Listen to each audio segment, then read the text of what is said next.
Lahore high court में हमजा शहबाज के वजीर आला के इलेक्शन और हलफ के खिलाफ अपीलों पर समाअत। सदर के वकील को अदालत को मुतमईन करने की हिदायत। लार्जर बेंच ने हमजा शहबाज के वकील से चंद सवालों के जवाब मांग लिए।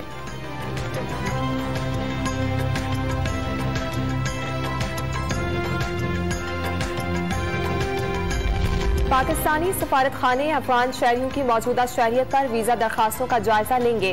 अफगान ड्राइवर और ट्रांसपोर्टर्स को 1 साल के लिए मल्टीपल वीजा जारी किया जाएगा। 48 घंटे में अमल मुकम्मल किया जाएगा। वजीर आजम शहबाज शरीफ का ट्वीट। 2 जुलाई के परेड ग्राउंड में महंगाई के खिलाफ PTI के एहतजाजी जलसे की तैयारियां। जलसा गाह, मरकजी स्टेज और खवातीन और मीडिया इंक्लोजर्स के नक्शों समेत अहम इकदाम की मंजूरी।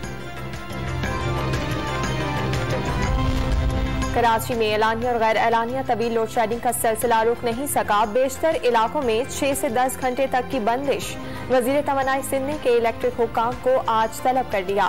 लोड शेडिंग के मामला पर 2 टोक बातचीत की जाएगी।